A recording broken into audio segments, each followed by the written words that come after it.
morning. She's in our open door green room. Get ready to join us in studio right after the break.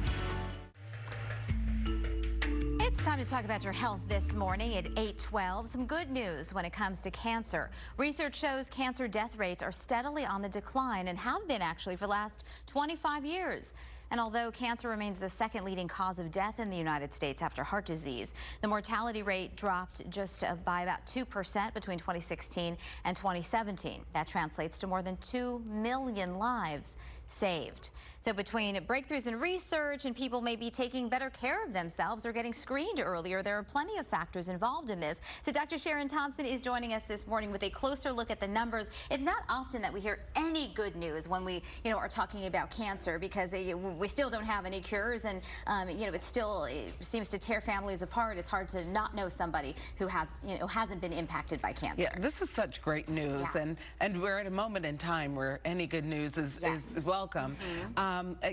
Cancer continues to be a devastating diagnosis in so many circumstances, but in this case, we have a triumph of science in terms of new medications that work well for certain kinds of cancers, and also good behavior. So Americans are smoking less, and that has cut lung cancer rates dramatically. So between getting better screening, going in for your colonoscopy, not smoking, and science and technology and developing new medications, we got some good news.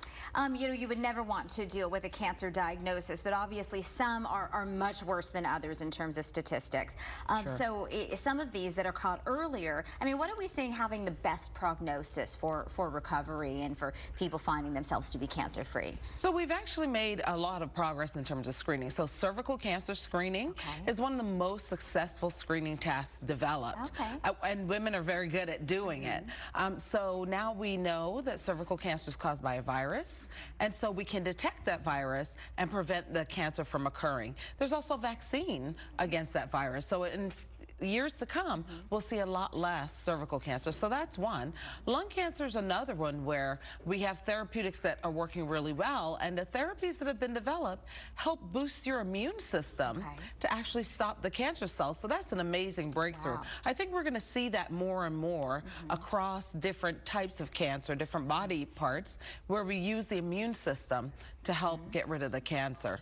But I also want to mention that if you're a heavy smoker, if you're still smoking, the recommendation is that you get a CAT scan, a kind of imaging, to look for those early cancers. And so we're still trying to get more and more people to recognize that they should come in for that. And there's a lot more talk and awareness about some of the industries that put you at higher risk for lung cancer as well, and encouraging people to be screened if they're a firefighter or maybe working in construction where they're around smoke, or even secondhand smoke, I suppose. Yeah, secondhand smoke we know has an impact, and definitely if you're breathing in a lot of particulates, firefighters, especially with wildfires, where there's lots of smoke and particles in the air, that you might want to talk to your doctor about what screening should you do.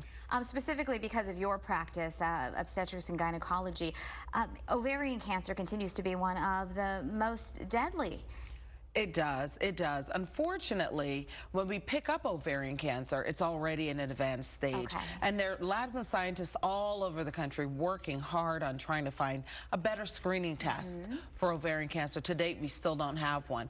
An important thing to know for women out there is if you start feeling new symptoms that are bothersome and last more than 2 weeks, like bloating or changes in your appetite, changes in your waistline, but your weight hasn't really changed, don't delay. Go in. Go in and get checked out. That sometimes is the only signal that we have. And generally for the screening, even say an ultrasound doesn't show that? Unfortunately, no. Wow, There have been studies looking to see if ultrasound would pick things up earlier, and it doesn't. Ovarian cancer tends to move pretty quickly. What other advice lifestyle-wise would you suggest to your patients, your friends, and your family so that we can minimize our risks? You want to combine the things that you can choose, exercise, eating those vegetables that I always talk about, and going to see your doctor and getting their advice. Because things change rapidly. So because you had a screening test a year ago or 5 years ago, don't skip your appointments for 5 years, because things do change. So you want to stay up to the minute in terms of what's the best thing for you to do. And sometimes families are just really bad about giving you a clear history of who had what, and no one can remember what your aunt had on this side of the family and whatever. So the better picture you can have, maybe writing that down and having that for your doctors. Write it down. I recommend recommend all the time, this is what you should talk about at Thanksgiving and Christmas, not politics.